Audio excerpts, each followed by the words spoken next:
Hey everyone, welcome back to A Goat and a Fox Talk About Movies. I'm Daniel, And I'm Reynard.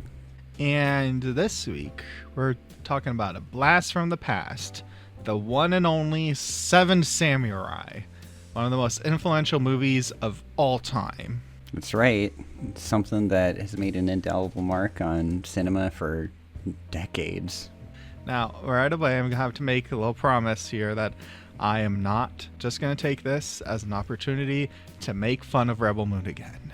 I promise I won't just keep comparing it.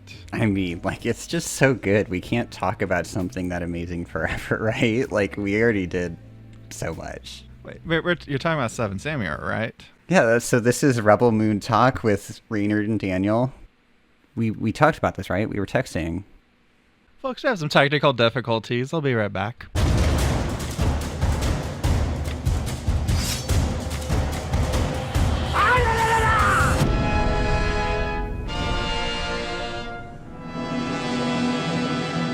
Okay, we're back on the same page, everybody. But, yes, Seven Samurai, and this actually just got put into theaters again. There's a new 4K restoration that was done for the anniversary, 70th anniversary at this point. And I got a chance to see that, and it was great. I had such a fun time with it. And coming out of the theater, I was like, there was so much I wanted to talk about, to share about my reactions to this, because I feel like this is something that I actually really responded to personally, not just as it's a classic film, I have to like it. I genuinely really have so much I want to say about it. Now, this is a really special one. It came out this restoration that we're talking about. I missed an opportunity to see it last year when it was showing on 35mm print in town, and then I missed it again earlier this summer when it was showing. So instead, I decided to watch it as the Lord intended, on my couch with my new Blu-ray while I was in the throes of post-combined COVID and flu vaccine symptoms. So I don't really remember much of the back third, but it's fine. That's all right. I'll fill it in for both of us. Don't you worry. As Kurosawa will be proud. Yeah, and I was actually interested to read more about it. So I looked up some stuff from the British Film Institute, some background information of the movie. I can kind of throw in little bits here and there as we go on. But what's interesting is that the movie The Magnificent Seven. Yeah. That Western. Apparently, that was actually the original title for Seven Samurai when it got released in the U.S. You know the movie A Bug's Life? No, don't you dare.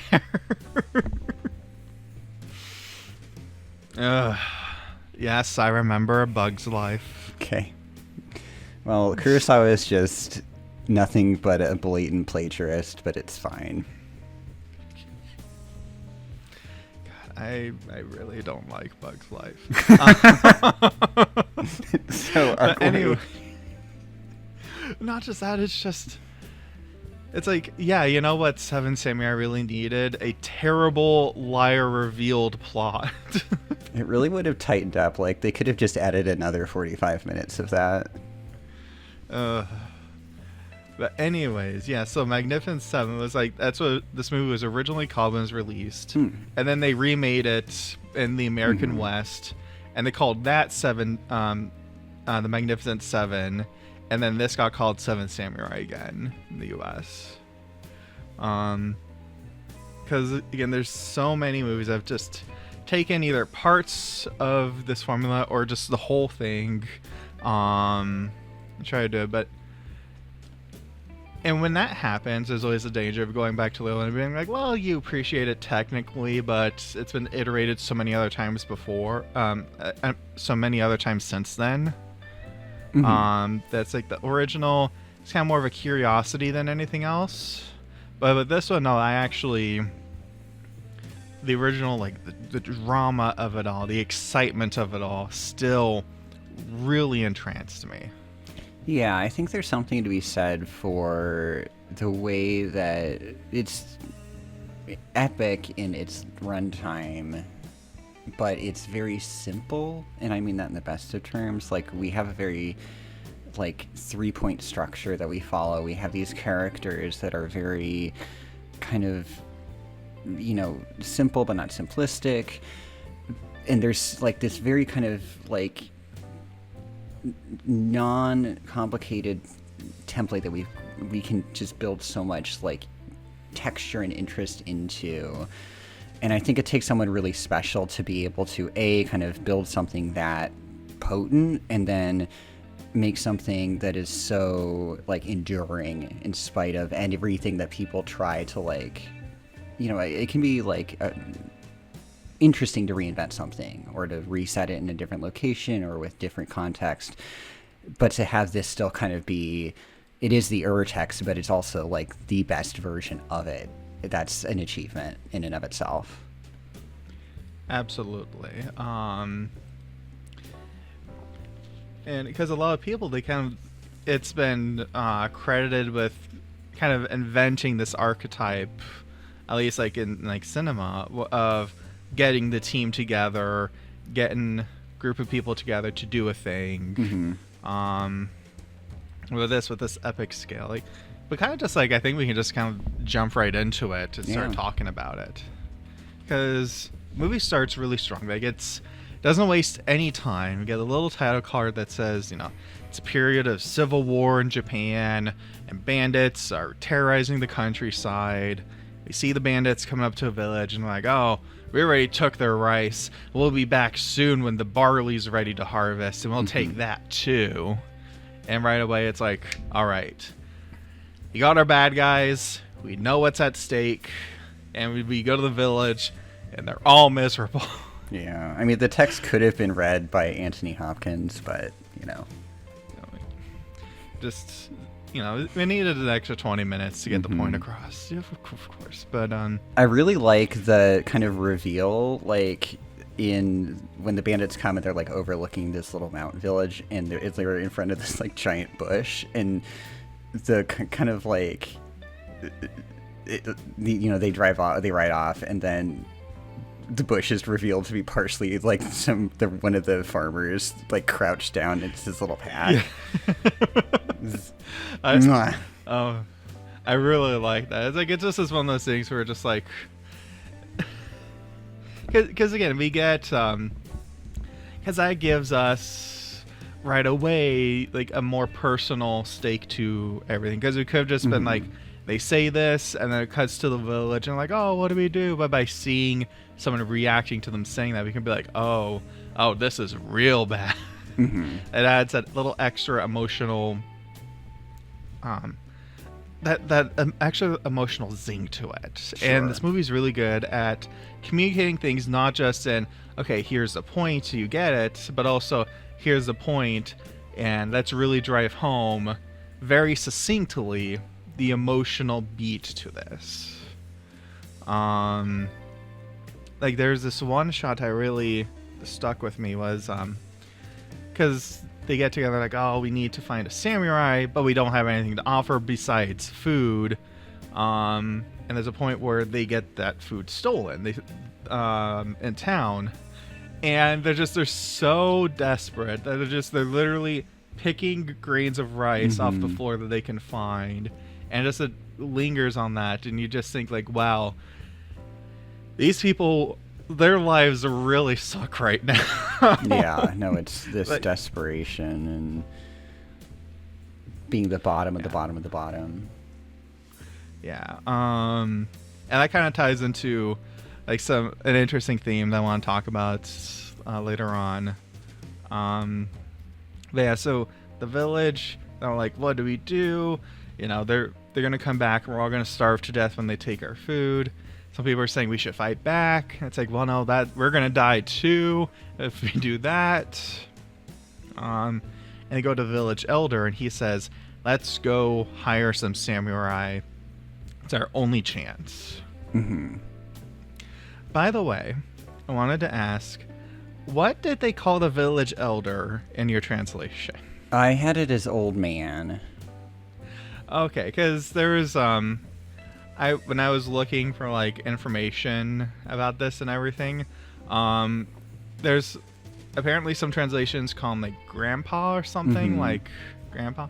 And for me, it was old man. It's like, we have to go see the old man. Yeah, it's just, that's his name. Pappy. And I also like the line he has where, they're like, you know, what samurai will work for food? And then he says, find hungry samurai. His like old geezer delivery was just incredible. Impeccable, absolutely. And like, you know, they go into town, and the samurai are just kind of like, they're walking around like, oh, look at me, I'm so cool. And they're not having a lot of luck. But then they find one who is able to defuse a hostage situation by dressing himself up as a monk, getting in close, and he's able to both save a child and kill the robber, the guy who had taken the kid hostage, using his own sword. And he's the one that is the first to take pity on them and say, okay, I will help you. Yeah, it's such an interesting introduction to this Ronin. This Shimada is his name, I believe.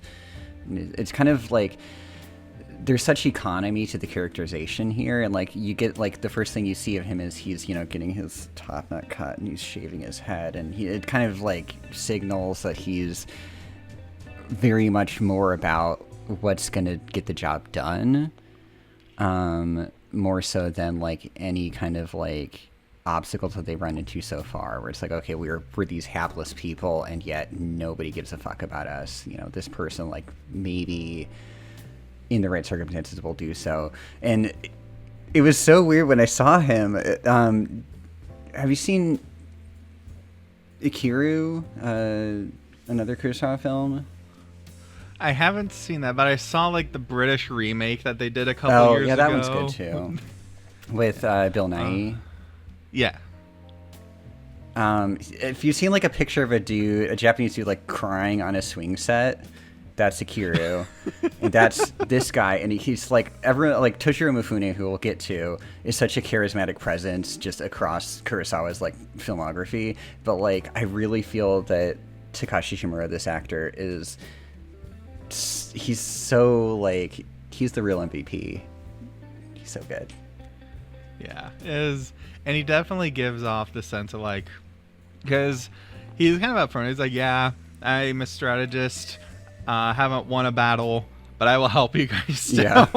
He's just got this kind of like elder statesman quality to him.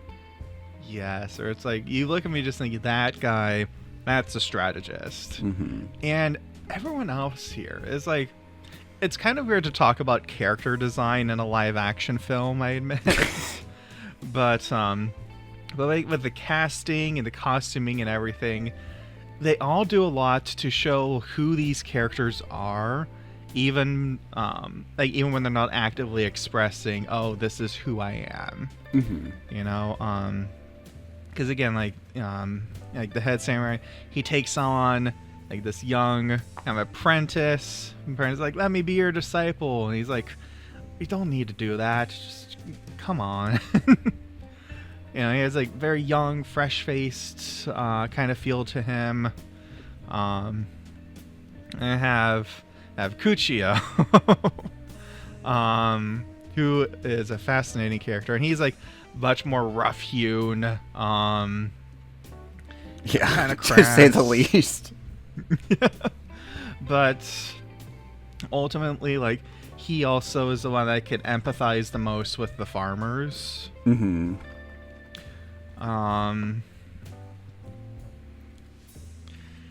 There was one thing I really liked, where as they're trying to find more samurai, they do like a little test.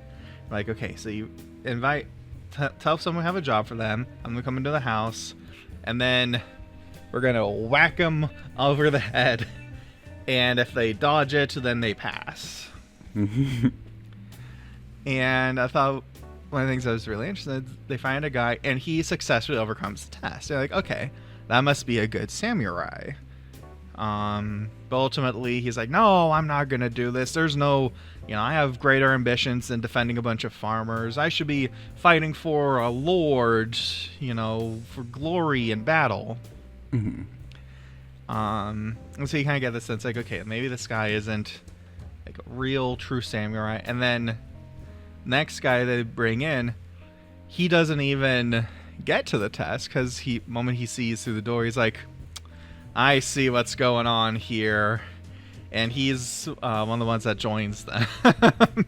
No, it's just such like you wave with a couple of little gestures, you can like build in so much information. Like with that, okay, these guys go back, or this other person is skilled in their craft, but there's like kind of other things that they're considering, and we don't need a whole bunch of stuff to kind of like hand feed us this. It's just all there, a couple little moments, and now we have another character that we instantly like care about so much.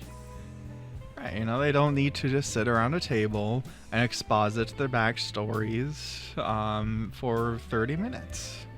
I mean, they could have had a scene where Hayashida's like entire crew got gunned down by a space laser, but no one's perfect. It's fine.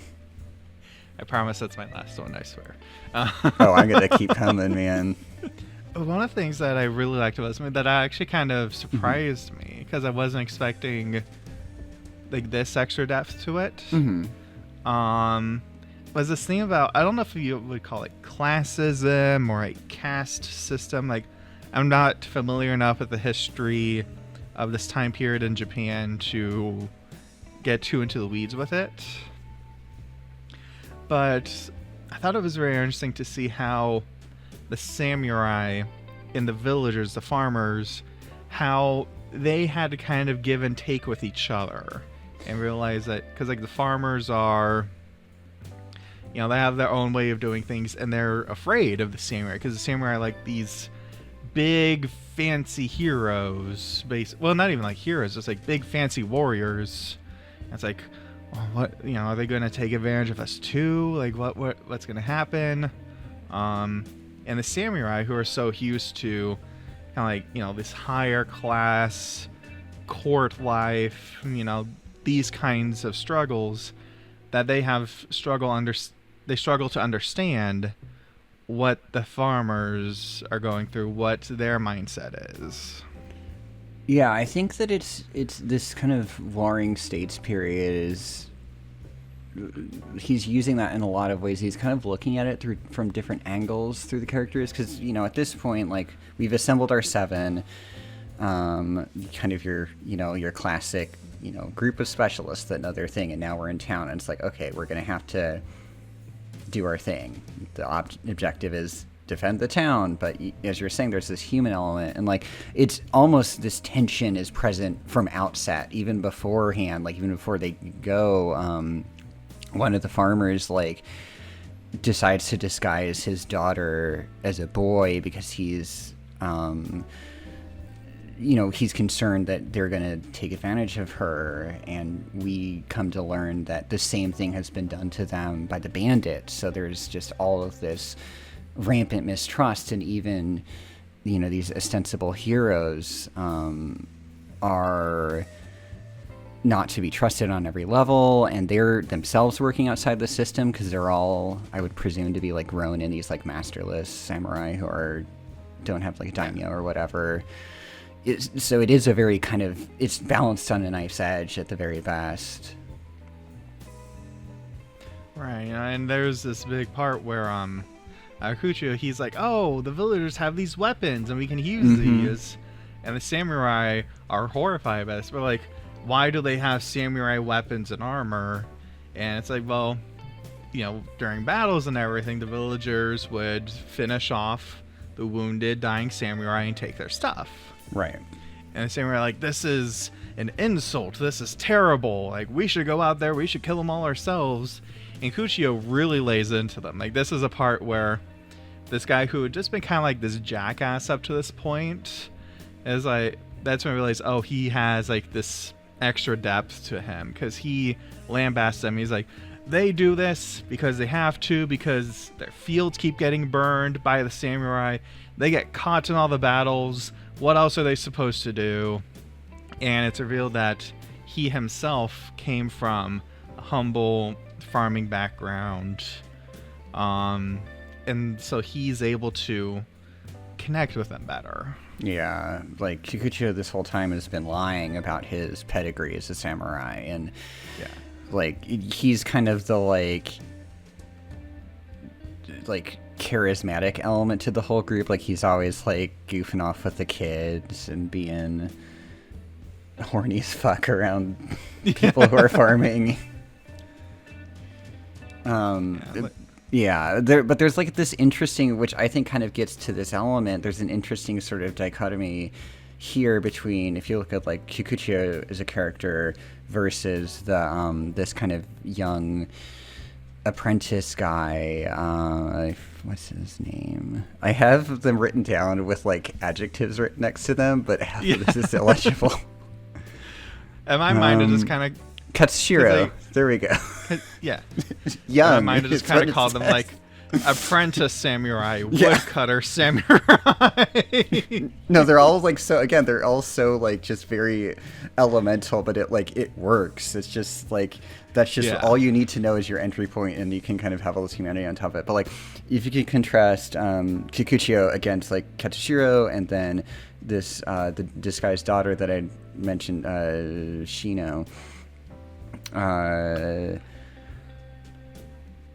Earlier, like you kind of get this idea of like Kikuchiyo as like kind of there's so much anger to him, and there's anger at both sides. If you like, he is kind of a chief defendant of the farmers when he kind of is like whoa, like check yourself to the samurai, but he also is the first to like lambast farmers for what he deems to be like cowardice or laziness or anything else. So he's got this rage at the system, a rage against the machine, if you will, and he's going to take that and just sort of like explode at everything, right? And then you have kind of in a corollary, and I'm sort of just going off the cuff here, I don't have a fully cogent idea, but like if you look at the burgeoning relationship that happens kind of as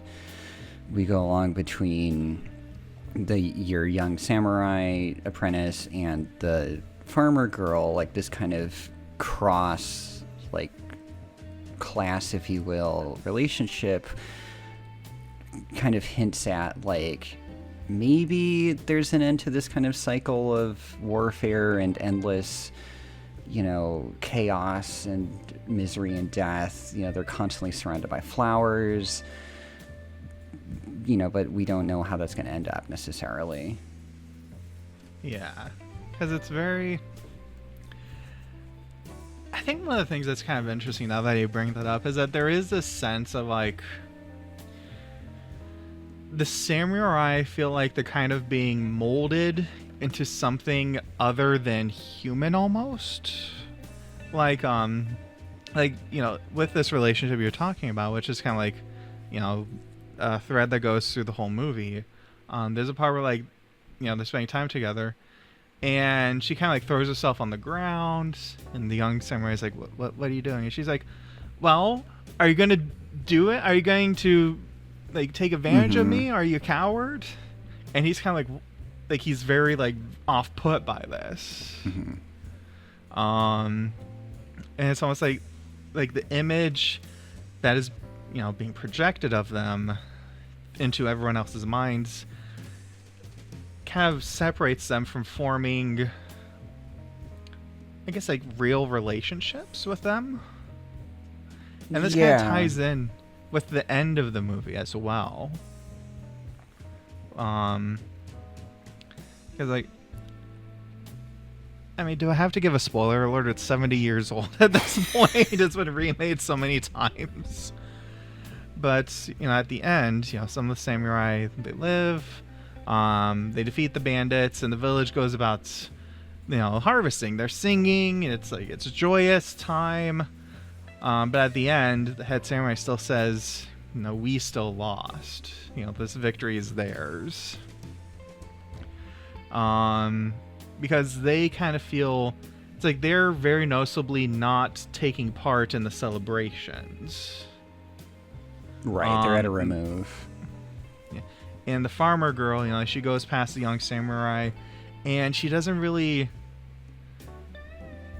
seem to connect with him anymore. It's like, because that's something that I was kind of thinking about. I was like, what did he really mean by that? Like, what was like the full meaning of that? And I think you hit the something on the head there with your observation. Yeah, there's a lot of sort of there's not a resolution to the film. There's to the superstructure of the film, I should say. There's a plan, and there's an immediate victory, but there's not necessarily a sense of conclusion or of like lasting peace or anything like that. But like what the film is about is kind of the immediate, and like in this instance it's about, okay, we're here, we're up against these odds, what are we going to do next? Yeah, and it's so and that kind of forms the engine to then paint this really interesting portrait of this society and what's going on there. Although to be said, like, it definitely, because as we get into more thematic stuff and everything, it's also just worth mentioning that this is just it's a fun movie. Oh, it's fucking enjoyable. I feel like it's a lot of people, they see these black and white foreign language films and they think it's all like Seventh Seal or something like that, where it's like there's a lot of stuff to have to work through with that, whereas this is just like, I was kind of surprised. I think I was like halfway through the movie, I was really thinking like there's a lot of jokes, there's like a lot of actually really fun stuff here. Yeah, there's you have your Kikucho character, who's just a goofball through and through. Like, he's almost Chaplin-esque at points. There's a lot of camaraderie. There was almost too much smiling and laughter. There was a humanistic moment where the samurai and the villagers kind of had a beat together, and then they smiled, and they didn't just stare stoically and then go into slow-mo while they were harvesting wheat. But again, it's fine. It's okay. I'll also say that the Seventh Seal is funnier than you would believe, but it is. I was like, speaking of that, I love this is there's this one really good heartwarming moment where the samurai, the kids are coming, and the samurai Kuchio steps up first. He's like, "What? There's no rice here. What are you talking about?" And the rest of the guys bring out rice for the kids. And by the way, I noticed that Kuchio is. I was like, I thought I recognized him, and I looked, and I was like, yes, that's what I thought. He's also, funny enough, he's a bandit in Rashomon.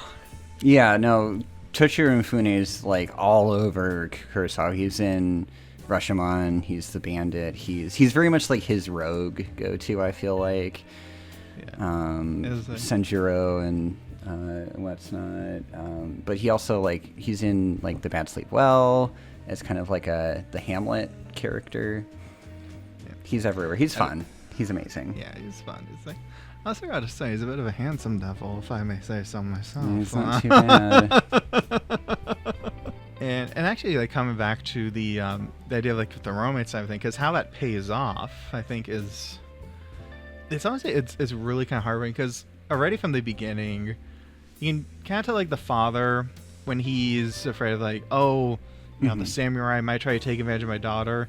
You get the sense that it's not really about I need to protect her. It's more about I don't want any of these guys to have her. A very paternalistic feeling there. And And later on, when it's like she was in, she and the young samurai had a very pleasant, consensual time together. And her father is still like furious about it. He calls his daughter damaged goods now. Yeah. And it's like, well, I kind of think that sort of contrasts directly with there's that Rikichi, who's like the angry villager who's super pissy about everything all the time. yeah. He's constantly referring, every time they mention like, oh, you should get married or something, he gets all like sullen and stuff, and it's eventually revealed that his wife essentially offered or was given as like a concubine to the bandits, and then they encounter her when they later on try to make an incursion against them. And so I got the sense that there is sort of a contrast there, or like a parallel rather, this sort of sense of mistrust against these figures of higher power, if you will, be they ostensibly our defenders or be they our enemies and our oppressors. This idea that these people are going to exploit you, they're going to take those you love from you, and they cannot be trusted to some regard, or that's kind of what you're going up against. Yeah, it's like, and it's also like, I'm kind of curious. Like, obviously, I'm not, I'm not massive like feminist film theory or anything like that. But it's like, also, it's kind of curious how there is this almost like this double standard towards, the young samurai who eventually kind of gets with like, oh, you became a man last night. Oh, absolutely, yeah. And, this poor young woman who, her father is just like, yeah. And that's also like, it could be like a social class thing where this isn't like, I don't know. I'm not knowledgeable enough to like really make a big analysis there, but I'm just like, I feel like that's something that could be interesting to deep dive more into. I'm sure someone has. Again, this is 70 years old. Yeah, I mean, I feel like a couple people might have written about this at some point or other. No, that is a good point, and there definitely are throughout the movie a couple of like beats of like sudden like swings in the temperature at the room where I'm like, okay, that was a little weird, but guess we're going with it now. But there's definitely a lot of elements at play.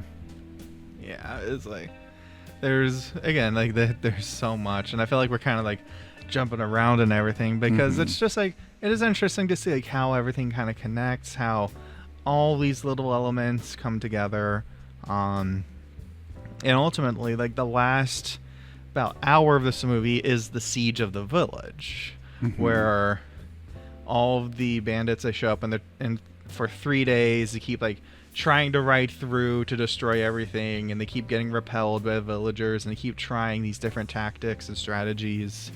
And it's really like it's really exciting. Like there's this one shot I really liked where it's like the villagers had first of all, I love the villagers, like the little pokey sticks. They're just like I don't know why, it's just like the image of that was boop. I don't know, like darkly comedic almost in a way. We're just like, we're gonna get you, here we go. Like a little Zerg rush kind of a thing. I just like the part where Shimada like whips, like people are gonna desert and he just whips out his sword like Naruto, runs at them, and they're like, never mind, it's fine. Yeah. We're not gonna do it. But there's a shot where like the villagers, like they're swarming one of like the bandits, like, we got you, you, and the camera is like following them, and then the camera swings up and the villagers are falling back, and then you see the next street over, another bandit is running through on horseback, like with his bow and arrow out, and I'm just imagining the kind of choreography that had to happen for this to come together. It's been wild.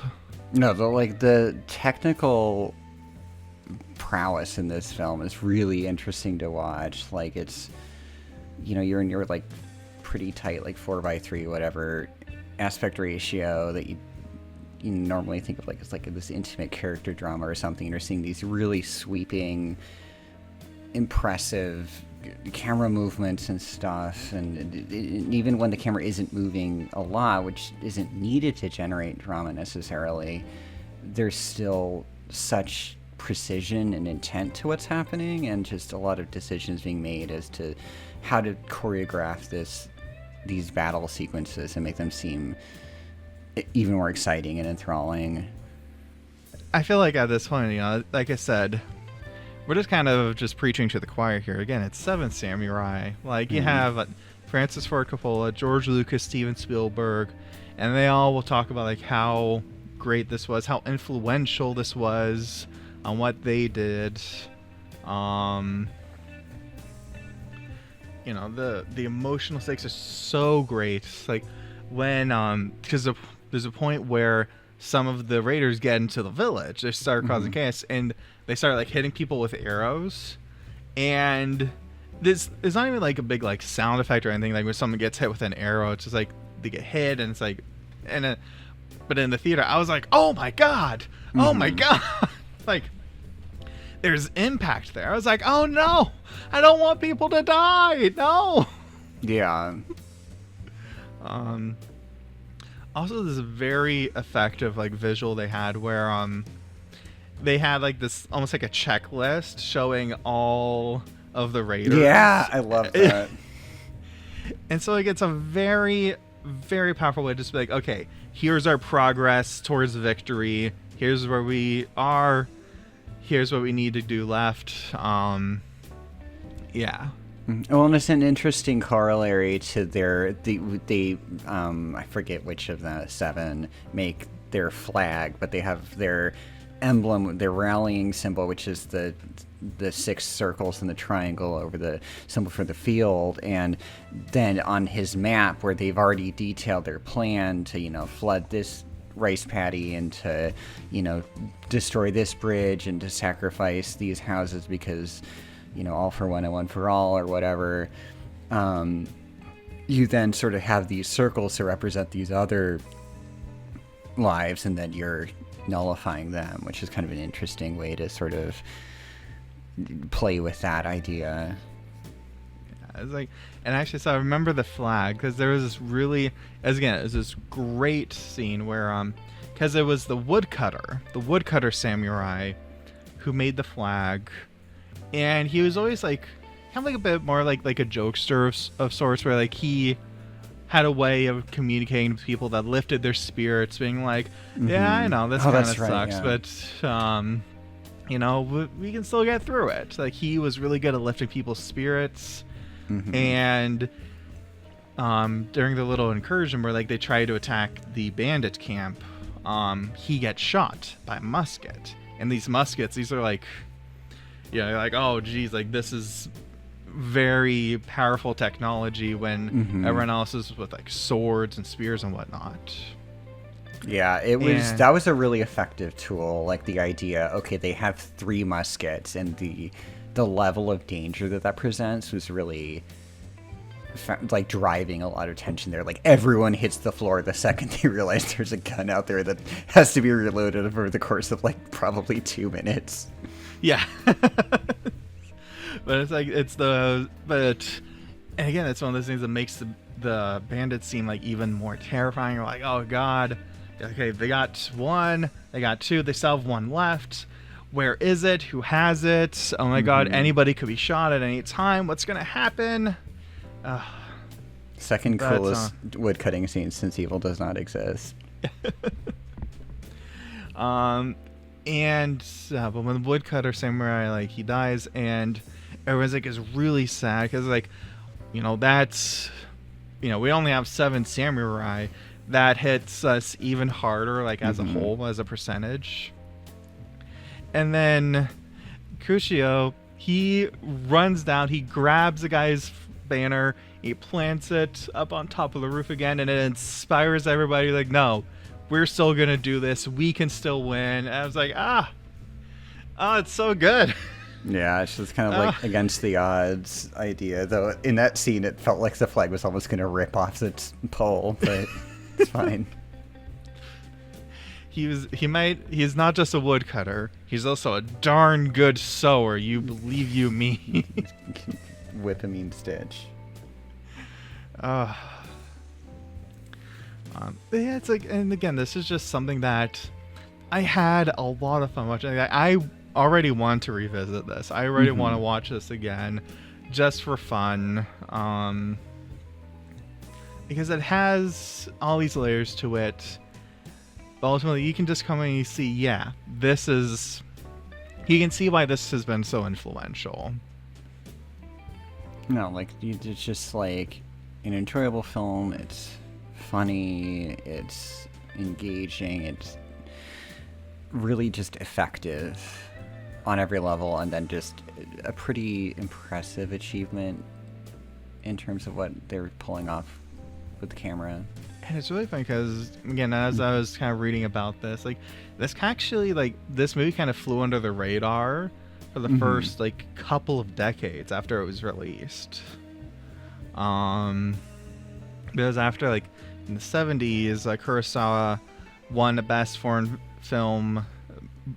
Foreign Language Film Oscar, ironically for a Soviet movie. And there was renewed interest in his filmography, and there was people who had seen it, who had been influenced by it, who are now making things of their own and saying, yeah, this movie was a big inspiration for me. And that's when its legacy really started to pick up. No, it's like, it's interesting to see how, like, these kind of movies can kind of get siloed off and disappear and whatnot, or like I know like even like Vertigo, the Hitchcock film, was kind of largely unavailable for a long time, or like it was a big effort with like Scorsese and I think De Palma or Coppola or something to like kind of find the prints and stuff and reassemble a restoration. So like I think we take it for granted nowadays like how easily something like this could have slipped under the radar or like escaped notice in other markets outside of like Japan in this instance. I don't know. I'm really glad that it didn't end up slipping under the radar. That's, it got the appreciation that it deserves, and now we can all, it gets restored, and it's a big deal when it comes back to theaters, and